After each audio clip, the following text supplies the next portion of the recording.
yang diutus hanya untuk kaumnya masing-masing. Nabi Musa untuk Bani Israel saja, Nabi Daud untuk Bani Israel saja, dan itu pun di masanya masing-masing. Beda dengan Nabi Muhammad SAW, beliau diutus dari sejak beliau diutus sampai hari kiamat semua adalah umat Nabi Muhammad SAW. Bahkan bukan cuma kalangan manusia, bangsa jin pun adalah umat Nabi Muhammad SAW. Orang kafir pun itu umat Nabi Muhammad SAW. Makanya umat itu ada dua. Ada umatul dakwah, ada umatul ijabah. Ada umat yang menjadi sasaran dakwah Rasul. Mau itu percaya atau enggak, mau iman atau enggak, itu semuanya umatul dakwah. Umat yang menjadi sasaran atau target dakwah Nabi Muhammad SAW. Yang kedua umatul ijabah, yaitu umat yang mempercayai, umat yang mengimani dakwah Nabi Muhammad SAW. Kayak kita, umat Islam ini adalah umatul ijabah. Jadi ada umatul dakwah, ada umatul ijabah. Makanya ketika ada hadis Nabi SAW bersabda, wa taftariqu ummati ila 73 firqatan. Sebelumnya Rasul bilang, iftaraqatil yahud ila 71 firqah, wa iftaraqatil nasara ila 72 firqah, wa taftariqu ummati ila 73 firqah kulluhum finnar illa wahidah. Kata Rasulullah, bangsa Yahudi terpecah menjadi 71 golongan. Bangsa Nasrani, umat Nasrani terpecah menjadi 72 golongan. Dan umatku akan terpecah menjadi 73 golongan. Kulluhum finnar, semuanya masuk neraka illa wahidah, kecuali satu golongan yang masuk Islam, yang masuk surga. Jadi semua dari 73 golongan itu masuk neraka semua, kecuali cuma satu yang akan masuk surga. Siapa itu?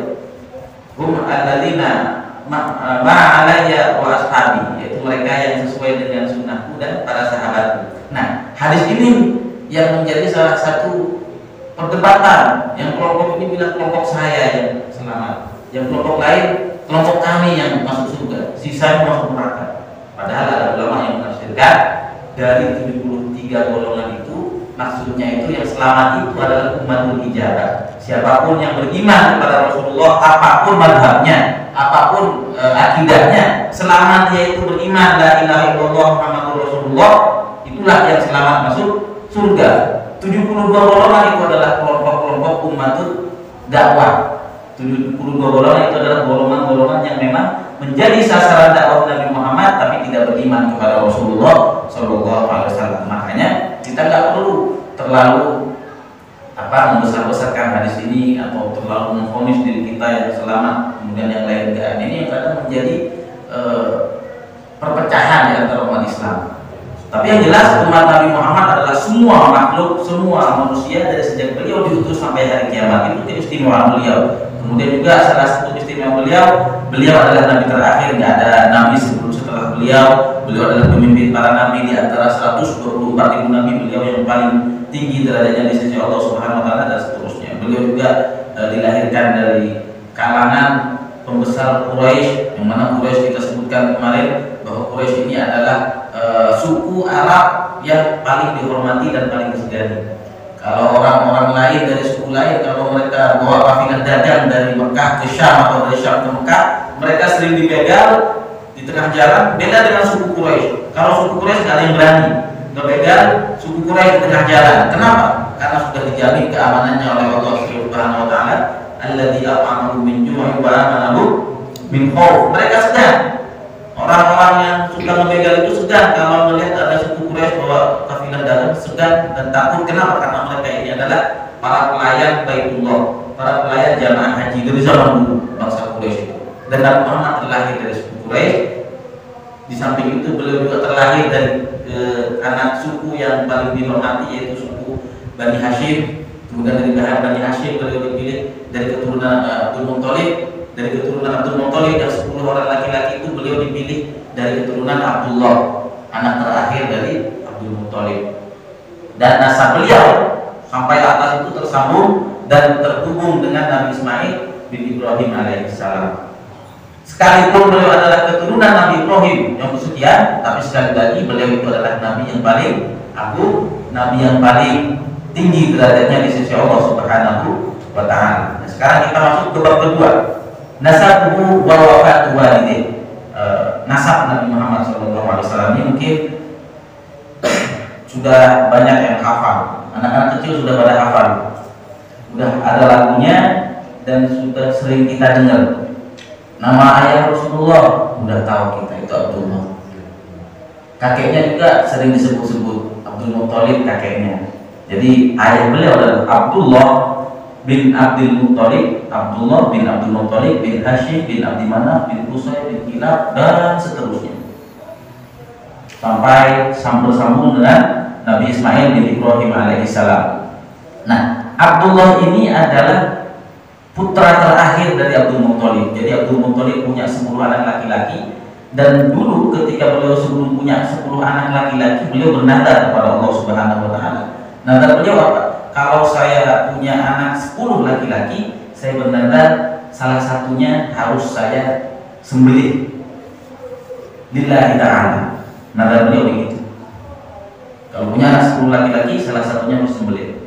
Gimana caranya menentukan di antara 10 itu siapa yang harus disembelih? Jadi ya diundi. Kalau zaman dulu beliau pakai undinya pakai panah. Entah gimana caranya. Bila ada target 10 panah kena mas siapa itu yang disembelih. Singkat cerita, beliau sudah punya anak yang ke-10 itu ketika Abdullah sudah mulai dewasa, beliau laksanakan nazar itu. Beliau undi yang keluar nama Abdullah. Sementara beliau itu, Abdullah ini adalah anak kesayangan beliau, anak yang paling disayang oleh Abdul Muthalib. Abdullah anak yang paling kecil itu. Gak tega beliau itu untuk menyembelih Abdullah. Akhirnya beliau itu gantikan Abdullah dengan 10 onta. Jadi undiannya sekarang bukan antara 10 anak, tapi antara Abdullah dengan 10 onta. Undi lagi oleh beliau. Ternyata kena Abdullah lagi. Diganti, ditambah jadi 20 onta. Terus sampai terjadi 100 onta. Abdullah dengan 100 onta. Akhirnya terakhir itu beliau menyembelih 100 onta sebagai ganti dari Abdullah. Dan itu memang salah satu cara Allah Subhanahu wa taala untuk menyelamatkan Nabi Muhammad SAW. Karena kalau Abdullah nggak ada, ya Nabi Muhammad nggak bakalan ada. Makanya Abdullah ini anak kesayangan Abdul Muthalib, dan ketika remaja memang Abdullah ini, beliau ini ayahnya Rasul, tampan juga. Makanya lahirlah Nabi Muhammad, Nabi yang paling tampan. Makanya kalau kita sering dengar kisah Nabi, mungkin kita akan sering baca bahwa Nabi yang tampan itu adalah Nabi Yusuf alaihissalam. Tapi ya sekali lagi, ketampanan Nabi Yusuf itu nggak ada apa-apanya dibandingkan ketampanan Nabi Muhammad SAW. Dan ketampanan Rasulullah itu salah satu diwarisi dari ayah beliau Abdullah. Ketika Abdullah remaja, ya Abdullah ini jadi rebutan para wanita di Mekah. Pengen, jadi Allah alam, ya Allah, apa namanya, Allah berikan ketampanan itu, jadi wanita-wanita itu tertarik gitu. Kalau ada perempuan-perempuan yang seusia dengan beliau atau lebih muda dari Abdullah ini, kalau melihat Abdullah pengen, bawahnya pengen dinafkahi gitu. Tapi ya itu, Allah Subhanahu wa taala memilih perempuan yang terbaik untuk menjadi ibu Rasulullah SAW. Akhirnya Siti Aminah yang nanti akan dinikahi oleh Abdullah. Abdullah bin Abdul Muthalib. Abdul Muthalib itu kakek Rasulullah SAW. Ini cuma Abdul Muthalib. Abdul Muthalib apakah artinya hambanya atau budaknya Muthalib? Hamba Muthalib, Abdul Muthalib. Ini yang kadang juga jadi pertanyaan. Katanya Abdul Muthalib dan terus sampai ke atas itu nggak ada yang musyrik. Jadi Rasulullah nasabnya itu Abdullah bin Abdul Muthalib bin Hashim bin Abdi Manaf dan seterusnya sampai atas itu adalah ahli tauhid semua. Dan Rasul bilang, antara aku dan sampai kepada Nabi Adam semua itu dari hasil pernikahan yang sah. Artinya nggak ada yang dari hasil perzinahan. Kalau kita lihat kan budaya jahiliyah, yang namanya zina itu di mana-mana. Zina, riba itu sudah menjadi budaya masyarakat gitu. Jadi banyak dari kalangan jahiliyah itu ya lahir dari hasil zina. Alhamdulillah. Kata Rasul, aku sampai ke Nabi Adam itu nggak ada yang dari jalur zina. Jadi orang-orang benar semua, orang-orang lurus semua, orang ahli tauhid semua, beriman semua kepada Allah. Kemudian kenapa namanya Abdul Muthalib, hambanya Muthalib? Nah ini kata para ulama, Abdul Muthalib itu sebenarnya bukan Abdul Muthalib namanya. Beliau itu namanya siapa namanya saya lupa. Tapi yang jelas dijuluki Abdul Muthalib karena ketika Abdul Muthalib kecil, Abdul Muthalib ini sering ikut seorang penduduk Mekah yang namanya Muthalib. Jadi oleh orang-orang Mekah itu dijuluki Abdul Muthalib. Ini budaknya Muthalib, padahal bukan budaknya sebenarnya. Abdul itu kan budak. Juluki Abdul Muthalib disangkanya dulu ketika kecil karena sering ikut Muthalib disangkanya budaknya Muthalib. Makanya dari kecil sudah dikenal dengan nama Abdul Muthalib. Nah, ini Abdul Muthalib. Abdul Muthalib itu salah satu jasa beliau apa? Salah satu jasa Abdul Muthalib untuk kita bahkan sampai saat ini masih kita rasakan itu, khususnya kita yang sudah pernah haji atau umroh, air Zam-Zam. Air Zam-Zam itu jasanya Abdul Muthalib. Memang air Zam-Zam awal mulanya terpancar itu dari hentakan kaki Siti siapa? Ya, ibunya Siti Hajar. Hentakan ibundanya Nabi Ismail itu Siti Hajar ketika beliau melihat bayi beliau kehausan sementara air susu beliau, ASI beliau enggak ada karena beliau juga makanan kurang dan seterusnya. Allah perintahkan, Allah ilhamkan kepada beliau untuk mencari air, bolak-balik tuh Safa Marwah 7 kali dan seterusnya. Melihat ketika di Bukit Safa beliau melihat kayaknya di Bukit Marwah ada air, nyampe situ kayaknya di Bukit Safa, bolak-balik sampai 7 kali. Akhirnya Allah wahyukan, Allah ilhamkan kepada Siti Hajar untuk menghentakkan kaki beliau ke tanah, dan ketika itulah air Zam-Zam memancar untuk diminum oleh beliau, untuk diminum oleh Nabi Ismail AS. Air Zam-Zam memang dari sejak Siti Hajar ini, cuma sejalan beriring dengan berjalannya waktu beratus-ratus tahun, air Zam-Zam ini seperti tutup. Ya, wajar, air Zam-Zam itu sudah tertutup pasir segala macam, nggak ada yang rawat. Akhirnya tutup sampai zamannya Abdul Muthalib ini. Jadi ketika Abdul Muthalib di Mekah, beliau posisinya sebagai pembesar di Mekah, sebagai kepala suku di Mekah ketika itu, orang terhormat. Beliau pernah suatu malam mimpi. Beliau mimpi ada burung gagak matok-matok di tanah, dan di situ ada tulang, ada darah dan seterusnya. Akhirnya beliau kebesokan paginya itu datang kepada seorang ahli tafsir mimpi di zaman beliau, nanya maksudnya apa. Saya mimpi semalam ada burung gagak matok-matok di suatu tempat, dan di situ ada darah, ada tulang dan segala macam. Kata ahli tafsir mimpi itu apa? Oh, berarti di tempat yang dipatok oleh burung gagak itu ada sesuatu hal yang mulia, ada sesuatu yang bernilai. Akhirnya datanglah Abdul Muthalib ini ke tempat yang dalam mimpi itu, digali, ternyata benar tuh. Air Zam-Zam ternyata titiknya di situ. Nah, sampai sekarang air Zam-Zam yang diminum oleh para jamaah haji, jamaah umroh ya, dari salah satu jasa Abdul Muthalib. Dan juga salah satu kejadian penting yang terjadi kepada Abdul Muthalib ini adalah ketika lahirnya Nabi Muhammad SAW di tahun gajah itu. Ketika pasukan Abraha sudah sampai atau hampir masuk ke kota Mekah, di tengah jalan sebelum masuk kota Mekah, pasukan Abraha ini ketemu dengan onta milik Abdul Muthalib. Jadi Abdul Muthalib gembala onta. Ketika pasukan Abraha mau lewat, ketemu dengan onta-onta Abdul Muthalib. Oleh pasukan Abraha, onta ini mau dirampas, mau disembelih, mau dimasak. Tapi Abdul Muthalib sebagai pemilik onta malu. Abraha, itu onta saya. Itu bukan ente untuk nyembelih onta itu dan makan. Itu onta saya, nggak boleh ente rampas.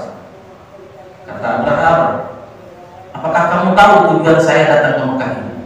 Iya, saya tahu. Apa tujuan saya? Tujuan ente wahai Abraha pengen menghancurkan Ka'bah. Terus kenapa ente mentingin onta ente daripada Ka'bah? Ngapain urus onta ente yang cuma berapa ekor ini? Yang ditanya malah onta. Kenapa ente gak melarang saya menghancurkan Ka'bah, malah ente melarang saya cuma sekedar ngambil onta ente? Kata Abdul Muthalib apa? Karena onta itu adalah milik saya, sementara Ka'bah itu adalah milik Allah Subhanahu wa Ta'ala. Onta ini saya yang jaga, tapi kalau Ka'bah itu adalah Allah yang jaga. Saya iman, saya percaya, saya yakin bahwa Allah akan melindungi Ka'bah itu. Singkat cerita, untanya dibalikin oleh Abraha, pasukan Abraha maju lagi. Terjadilah yang di dalam surat Al-Qur'an itu.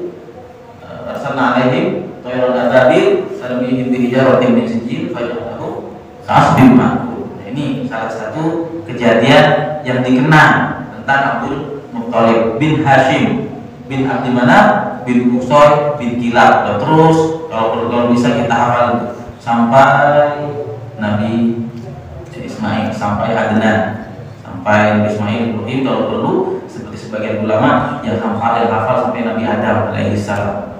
Sampai Adnan aja itu kalau nggak salah ada 22 nama. Kalau sampai Nabi Adam itu lumayan panjang. Kita mungkin udah nggak sempat untuk menghafalkan itu. Nggak apa-apa, yang penting kita hafal sampai ini aja lah, sampai Kilab. Abdullah Muhammad bin Abdullah bin Abdul Muthalib bin Hashim bin Abdi Manaf bin Qusay bin Kilab. Wa ummu, dan ibunya Aminah bintu Wahbin. Aminah binti Wahbin bin Abdi Manaf bin Zuhra bin Kilab. Jadi nyambungnya di Kilab, nyambung di kakek yang kelima. Ya, mungkin pernah kita sampaikan, ya kita kadang di kitab-kitab itu sering diingetin tentang kakeknya, neneknya, kita ibunya. Kadang kita nggak tahu siapa nenek Rasul kan gitu. Kalau Abdullah istrinya jelas Aminah, kakeknya Abdul Muthalib. Neneknya siapa? Istrinya Abdul Muthalib. Ya, itu namanya adalah Fatimah. Neneknya Abdul Muthalib adalah Fatimah binti Hasan. Fatimah binti Amr, Fatimah binti Amr.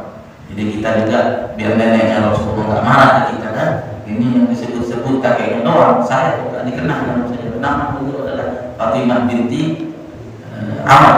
Fatimah binti Amr. Kemudian ibu beliau Aminah. Kadang kita juga yang kita sering sebut itu kakek Rasul dari bapak Abdul Muthalib. Sementara kakek dari ibu kadang kita juga suka lupa. Di sini nama kakek beliau adalah Aminah binti Wahab. Jadi kakek beliau dari ibu, bapaknya Aminah adalah Wahab bin Abdul Manaf bin Zuhra bin Kilab. Kemudian walaqad tuwfiya waliduhu wa huwa fi batni ummi. Kalau ini sepakat, para ulama sepakat bahwa ayah Rasulullah Abdullah itu wafat ketika Rasulullah sedang di perut ibunya. Jadi ketika Nabi Muhammad masih dalam kandungan, semua ulama sepakat ayah beliau sudah meninggal. Cuma yang menjadi perbedaan pendapat ulama itu berapa usia Abdullah ketika meninggal. Memang Rasulullah kan dalam kandungan usianya 2 bulan. Kandungan 2 bulan, ayahnya meninggal. Cuma berapa usia Abdullah ketika meninggal? Kalau di dalam kitab ini disebutkan bahwa umur usamanya 18 tahun. Jadi Abdullah ketika wafat itu umurnya 18 tahun. Ada riwayat lain yang menyebutkan umur Abdullah ketika wafat itu 25 tahun. Tapi di kitab ini disebut 18 tahun. Berarti masih muda ya. 18 tahun berarti baru bikin KTP tahun kemarin. Baru punya KTP setahun. Udah nikah. Zaman dulu itu subhanallah, udah nikah. Nikah muda itu banyak. Dan kayak di kampung ya. Kalau di kampung zaman saya kecil dulu, termasuk ya ibu saya pernah cerita itu. Lulus MTS dan nikah. Bahkan generasi saya, sepupu saya lulus MTS, nggak lanjut SMA, langsung nikah. Apalagi kalau kita baca sejarah Siti Aisyah radhiyallahu anha. Siti Aisyah itu kan nikah umur 7 tahun. Istri Rasul dengan anaknya Abu Bakar itu Siti Aisyah 7 tahun nikah. Kelas 1 SD. Baru lulus TK. 7 tahun nikah. Tapi memang ya itu orang Arab itu usia 7 tahun ya mungkin sama kayak belasan tahun kita. Dan memang Nabi Muhammad yang gak langsung istilahnya seranjang lah dengan Siti Aisyah. Ketika Siti Aisyah sudah 9 tahun baru tidur seranjang. Tapi ya itu memang fisik itu beda makanan juga kan. Kalau di kita kan makannya sayur, kalau di alam itu makannya sehari-hari itu kambing, onta, belum lagi cuaca yang panas, gurun pasir, itu kan memang suasananya itu panas gitu. Makan bom gitu kan, biawak pasir, biawak gurun pasir. Makanya yang begitu. Apa? Kadal pasir. Kadal gurun. Jadi fisiknya beda. Usia memang segitu tapi fisiknya beda. Makanya Abdullah wafat usia 18 tahun itu sudah istilahnya 18 tahun sudah jadi calon ayah. Itu sudah sangat wajar. Waktu di Nabil Madinah, dan dan dimakamkan di Madinah. Kenapa Abdullah dimakami di Madinah sementara beliau itu orang Mekah kan? Abdullah ini anaknya Abdul Muthalib besar Quraisy di Mekah. Orang Mekah sebenarnya, kok meninggalnya di Madinah? Kok dimakaminya di Madinah? Karena memang Abdullah ini wafat di Madinah ketika perjalanan dagang, ketika dagang. Jadi dagangnya itu dari Mekah, beliau dagang ke Madinah, sakitlah beliau di Madinah, sampai beliau wafat di situ, dimakamin di situ. Kenapa bisa sakit? Karena memang dulu Madinah itu ya kota berpenyakit. Nama Madinah sebelum dinamakan Madinah itu adalah Yathrib. Dan sebelum Rasulullah hijrah ke Madinah, Yathrib ini adalah kota yang siapapun masuk ke kota Madinah yang bukan penduduk Madinah minimal demam pasti. Makanya ada penyakit dulu yang dinamakan hummal Madinah atau humma Yathrib, demam Yathrib. Jadi orang luar kalau masuk pasti minimal demam, maksimal kayak Abdullah ini sampai wafat. Kota berpenyakit, termasuk Abdullah wafatnya karena itu dagang di Madinah, beliau sakit sampai wafat di situ, dimakamin di situ. Dan nanti ketika Rasulullah sudah hijrah ke Madinah, barulah beliau itu ganti namanya menjadi Al-Madinah, dan beliau doakan kepada Allah, ya Allah, kalau memang di bumi ini harus ada suatu tempat yang berpenyakit, maka silahkan lanjutkan saja takdirmu itu, tapi jangan di Madinah ini. Pindahkan penyakit itu ke tempat lain. Makanya penyakit itu dipindah oleh Allah Subhanahu wa taala ke sebuah desa yang cukup dekat dengan Madinah yang namanya desa Juhfah. Sampai sekarang masih ada itu desa Juhfah. Tapi kosong. Enggak ada orang yang berani tinggal di situ. Enggak ada pengembang yang bikin properti di situ. Karena apa? Ya nanti berpenyakit. Itu adalah kota wabah. Kota yang siapapun masuk Juhfah ya sakit.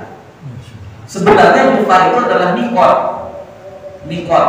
Kalau mau haji, salah satu mikotnya, salah satu tempat buat ihramnya, buat niat haji dan hajinya itu adalah Juhfah. Tapi di sini jalur itu nggak ada satupun orang yang mengambil mikot di Juhfah. Kalau dari Madinah mending pakai mikot, Bir Ali dan seterusnya. Jadi penyakit itu dipindah ke Juhfah. Makanya sampai sekarang Madinah itu adalah kota kesembuhan. Kalau ada orang luar sakit, biasanya kalau sudah masuk Madinah itu berangsur pulih. Atau misalnya nih ada yang umroh atau yang haji di Mekah dulu. Kalau di Mekah kan ibadah fisik, tawaf, sa'i, bolak-balik lagi tawaf, sa'i, itu kan kadang fisik jadi drop dan seterusnya. Bawa ke Madinah, insya Allah itu lebih pulih nanti, lebih sehat. Itu setelah mendapatkan doa dari Nabi Muhammad SAW. Jadi Abdullah wafat di Madinah ketika berdagang dan beliau sakit karena memang wabah yang ada di Madinah ketika itu. Beliau dimakamkan di Madinah dan sampai sekarang makam Abdullah itu masih ada. Tapi memang sudah nggak kayak makam di kita gitu. Jadi sudah rata, udah nggak ada tandanya, cuma sekedar ada tulisan Qabru Abdillah gitu aja. Makamnya Abdullah. Jadi orang-orang para ulama yang sangat memperhatikan tentang situs-situs sejarah itu ditandai bahwa disitulah makam ayahanda Nabi Muhammad Sallallahu Alaihi Wasallam. Walam yatruk lahu syai'an minal mal. Dan beliau itu Abdullah memang ketika wafat itu enggak ninggalin harta apa-apa. Memang benar-benar ya termasuk ekonomi menengah ke bawah lah. Spesial pun enggak ada, harta warisan pun enggak ada. Yang ada cuma sekedar itu pun bukan budak, pembantu aja, pembantu yang berkhidmat kepada Allah, namanya Ummu Aiman. Jadi Ummu Aiman ini diwarisin oleh Aminah, nanti menjadi pembantu Aminah dan seterusnya. Tapi kalau harta nggak ada. Makanya Nabi Muhammad itu bukan dari kalangan orang kaya, dari kalangan orang biasa, tapi dari segi kehormatan nasab itu, dari segi keterpandangan di masyarakat beliau punya dari kalangan Quraisy. Itu sekilas tentang wafatnya ayah beliau yaitu Abdullah. Kemudian wiladatuhu wa wada'an, kelahiran Nabi Muhammad SAW dan masa susuan Rasul SAW. Wulida sallallahu alaihi wasallam di Makkah yaumal Itsnain. Rasulullah dilahirkan di kota Makkah di hari Senin. Ini sepakat ulama. Bahwa beliau lahir di Makkah tidak ada perbedaan pendapat. Bahwa beliau lahir di hari Senin tidak ada perbedaan pendapat. Karena sudah jelas ketika Rasulullah puasa Senin, pernah beliau ditanya oleh para sahabat, "Ya Rasulullah, kami melihat antum itu suka puasa hari Senin. Kenapa kok bisa begitu?" Kata Rasulullah, "Dzaka yaumun wulidtu fi." Itu adalah hari di mana aku dilahirkan. Sebagai bentuk rasa syukur beliau karena dilahirkan di hari Senin, maka beliau puasa di hari Senin. Makanya mungkin di orang tua kita dulu, saya banget itu, termasuk orang tua saya, kalau sudah hari lahir saya itu puasa di hari lahir saya, ya sebagai bentuk mengikuti sunnah Rasul Shallallahu Alaihi Wasallam. Dan kita pun juga nggak masalah kalau kita lahir di hari apa, ya silahkan kita puasa. Itu sebagai bentuk rasa syukur kita kepada Allah Subhanahu Wa Taala. Dan hadis ini juga yang oleh sebagian ulama dijadikan dalil bolehnya merayakan Maulid Nabi Muhammad SAW. Hari lahirnya di hari Senin, beliau lakukan ibadah di hari itu, ya para ulama mengkiaskan kita juga sama. Silakan kalau mau memperingati hari lahir Rasulullah SAW ya dengan hal-hal yang dibolehkan, hal-hal yang positif, hal-hal yang bernilai ibadah juga masalah. Lahir di Mekah, lahir di hari Senin, kemudian tanggalnya. Nah, kalau tanggalnya memang para ulama ini beda pendapat. Kalau pendapat yang paling populer itu adalah Tsani Asyar Rabiul Awal, tanggal 12 Rabiul Awal. Itu sangat populer di mana-mana. Meskipun ada banyak pendapat. Yang pertama ada yang bilang tanggal 8 Rabiul Awal. Senin memang Senin tapi 8 Rabiul Awal. Ada yang bilang tanggal 9 Rabiul Awal, ada yang bilang tanggal 10, ada yang bilang tanggal 11, ada yang bilang tanggal 13, ada yang bilang tanggal 14. Jadi ada beberapa pendapat, ada sekitar 6 pendapat. Ada seorang ulama India, ahli ilmu falak, ahli ilmu astronomi. Jadi beliau melakukan hitung-hitungan, diperkirakan oleh beliau kalau di tahun gajah ini berarti tahun ke berapa? Tahun ke 13, bukan 13, tahun ke 53 sebelum hijrahnya Rasul. Tahun 53 sebelum hijrah beliau perhitungkan kira-kira hari Senin di bulan Rabiul Awal tanggal berapa. Beliau lebih memilih pendapat bahwa Rasulullah SAW lahir di tanggal 8. Ini pendapat salah seorang ulama India yang ahli falak, ulama hitungan dan seterusnya. Tapi sekali lagi pendapat yang paling populer itu adalah di tanggal 12 Rabiul Awal tahun gajah. Ini juga sepakat para ulama bahwa Rasul memang lahir di tahun di mana Abraha melakukan serangan terhadap Ka'bah, yang mana sejarahnya itu kenapa kok pasukan Abraha pengen menghancurkan Ka'bah, yaitu karena memang Abraha ini punya niat untuk bikin Ka'bah tandingan. Jadi Abraha itu orang Yaman di kota Son'a sana, di kota Yaman sekarang itu sana. Abraha bikin Ka'bah tandingan dengan tujuan apa ya? Biar orang kalau haji udah nggak usah ke Mekah lagi, biar di Yaman aja, biar menjadi pusat perdagangan dunia itu jangan di Mekah, Yaman aja, biar Yaman lebih makmur dan seterusnya. Dia bikin Ka'bah tandingan segala macam. Akhirnya ada orang Mekah yang dengar kabar bahwa di Son'a di Yaman situ ada Abraha yang sedang bangun Ka'bah tandingan. Orang Mekah ini marah, datanglah dia ke Yaman, sampai ke Ka'bahnya Abraha, dia buang air di situ. Dia buang air besar, ketahuan sama Abraha, siapa ini yang buang air besar di Ka'bah saya? Telusuri ternyata orang Mekah. Bila dia tambah marah, memang dari awal udah pengen menghancurkan Ka'bah. Terjadi kejadian seperti itu, akhirnya Abraha nyerang Ka'bah, meskipun pada akhirnya digagalkan oleh Allah Subhanahu Wa Taala. Sepakat para ulama, Rasulullah lahir di tahun gajah, dan itu berarti tahun berapa Hijriah? Ya berarti 53 tahun sebelum hijrahnya Rasulullah SAW. Karena Rasulullah hijrah itu di usia beliau ke 53. Wasumiyah wiladatihi Amul Fil, tahun kelahiran beliau dinamakan Amul Fil, tahun gajah, karena Raja Habasyah mengutus di tahun kelahiran Rasulullah SAW sebuah pasukan ke Mekah untuk menghancurkan Ka'bah, dan di dalam pasukan itu ada gajah besar, dan Allah binasakan gajah itu. Dan kejadian ini sebagai bentuk ikram di wilayah Nabi Sallallahu Alaihi Wasallam, sebagai bentuk penghormatan dan pengagungan akan kelahiran Nabi Muhammad Sallallahu Alaihi Wasallam. Jadi dikenang. Jadi kejadian ini dikenang karena juga bertepatan dengan tahun lahirnya Nabi Muhammad Sallallahu Alaihi Wasallam. Wa aqbahat ba'da ummihi Thuwaibah al-Aslamiyah. Jadi yang menyusui Rasul setelah ibunda beliau adalah Thuwaibah. Kan yang paling populer wanita yang menyusui Rasul itu Halimah, yang sering kita dengar disusui Halimah, gitu kan. Ibu susu beliau adalah Halimah Sa'diyah. Sebenarnya yang pertama kali menyusui beliau adalah ibunda beliau Siti Aminah. Kemudian setelah ibunda beliau Siti Aminah menyusui, yang sempat menyusui beliau juga adalah Thuwaibah. Ada seorang wanita namanya Thuwaibah al-Aslamiyah. Siapa Thuwaibah ini? Thuwaibah ini adalah budaknya Abu Lahab. Abu Lahab yang disebutkan dalam Al-Quran itu, tabat yada Abi Lahab wa tab, dan seterusnya, yang Allah ancam masuk neraka dan seterusnya. Abu Lahab ini punya seorang budak yang namanya Thuwaibah al-Aslamiyah ini. Jadi ketika Siti Aminah sudah HPL, sekarang HPL hari perkiraan lahir, jadi sudah di bulan ke-9, sudah hampir waktunya lahir. Abu Lahab sebagai paman Rasul SAW, sebagai abangnya Abdullah, Abdullah. Jadi ini paman Rasul Abu Lahab. Dia ini mengutus Thuwaibah agar menemani Aminah sambil menunggu proses lahiran, bantu proses lahiran. Jadi Abu Lahab bilang, Thuwaibah, ente tinggal di rumah Aminah dulu, temenin itu ipar saya, tunggu kelahirannya, bantu kelahirannya, nanti kalau udah lahir kabarin saya. Lahirnya laki-laki atau perempuan? Kalau perempuan, seperti budaya jahiliyah, dikubur hidup-hidup. Akhirnya Thuwaibah standby di rumah Aminah, nunggu lahirnya putra dari Siti Aminah. Terus akhirnya di hari Senin tanggal 12 Rabiul Awal itu, sebelum subuh lahirlah Nabi Muhammad SAW sebagai laki-laki. Akhirnya setelah selesai beliau bantu-bantu, Thuwaibah bantu-bantu proses lahiran Aminah dan segala macam, Thuwaibah ini langsung datang ketok pintu Abu Lahab.